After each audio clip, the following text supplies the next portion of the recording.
비밀이지만 사실 저는 제목으로 조회수를 예측하는 인공지능을 만들어 사용해오고 있었습니다. 애큐러시는 75%로 꽤 쓸만했죠. NLP를 공부하던 도중 아이디어를 얻고 그 자리에서 곧바로 뚝딱 만들었습니다. 운이 좋았고 이렇게 쉽고 빨리 만들어질 줄 몰랐습니다. 끊임없이 공부하는 자에게 이런 행운이 찾아온다는 걸 체감하는 순간이었죠. 이제는 인공지능을 돌려보지 않고는 영상을 만들 수 없는 몸이 되어 버렸습니다. 일단 제목을 인공지능에 집어넣어서 조회수를 예측해봐야 안심이 되죠. 간혹 조회수가 처참한 경우가 있는데 제가 인공지능 말 안 듣고 이 영상은 꼭 올려야겠다고 고집 피운 결과입니다. 항상 지나고 나면 인공지능 말 들을 걸 하고 후회합니다. 오래전부터 저는 컴퓨터로 조금씩 자동화를 해왔는데 최근엔 인공지능으로 의사결정까지 도움받고 있습니다. 인공지능은 마음속에 품고 있던 오래된 저의 비전이었고 최근에 그 위력을 체감해서 그런지는 몰라도 이제는 취미생활을 넘어 깊게 파고 들어가고 있습니다. 확신이 신념이 되어가고 있으며 인공지능 연구에 제 인생을 바칠 생각입니다. 여러분이 후원해주신 자금도 전부 인공지능에 투자하겠습니다. 그리고 그 성과를 여러분과 나누겠습니다.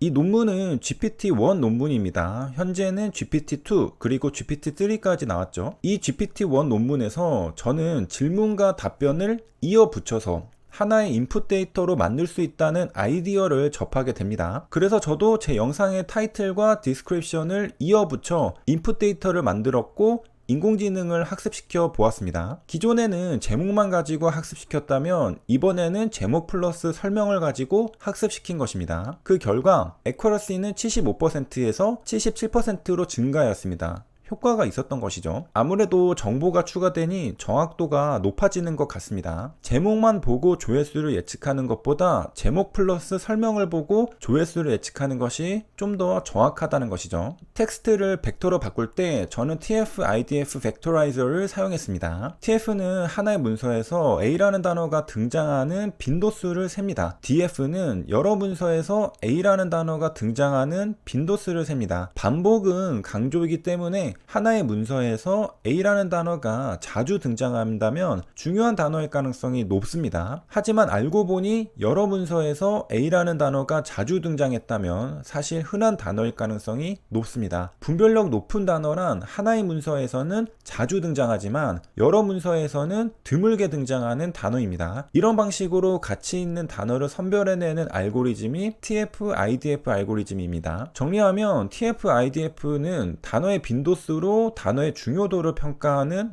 알고리즘입니다. TF-IDF 개념을 좀 더 현실적으로 이해해 보겠습니다. 하나의 문서에서도 자주 등장하고 여러 문서에서도 자주 등장하는 단어는 무엇이 있을까? 흔해서 가치 없는 단어일 텐데요. 불용어, 스타워즈가 대표적입니다. 영어 문장에서 I, my, me, 더는 너무나도 자주 등장해서 분별력 없는 단어입니다. 이 문서에서도 보이고 저 문서에서도 보이는 흔한 단어죠. TF도 높고 DF도 높은 단어입니다. 인공지능도 I, my, me, 더라는 단어를 학습해서 어떤 의미 있는 패턴을 발견하기는 쉽지 않을 겁니다. 단어 자체가 특별한 의미를 담고 있지 않으니까요. 예를 들어 인공지능이 햇메일과 스팸 메일을 구분해야 하는데 양쪽 메일 모두 더가 존재한다면 의미 있는 구분을 하기 힘들겠죠. 그래서 공통적으로 자주 등장하는 단어는 빼주는 것이 유리합니다. DF의 목적은 여기에 있습니다. 특정 단어가 여러 문서에서 등장한다면 분모에 있던 DF의 값이 높아지면서 해당 단어의 중요도를 감소시키는 것이죠. 불용어의 존재를 통해서 우리는 TF-IDF 알고리즘에서 왜 DF가 필요한지 이해할 수 있습니다. 참고로 구글이나 네이버 같은 서칭 엔진은 의도적으로 불용어, 스타워즈를 무시하도록 코딩합니다. 큰 의미가 없는 단어니까요. TF-IDF는 단어의 빈도수로 단어의 중요도를 평가합니다. 불용어 스타워즈로는 I, my, me, 더가 있습니다. 짤막 영어인데 메이트리스는 매트릭스의 복수형입니다. 이번 영상은 여기까지입니다.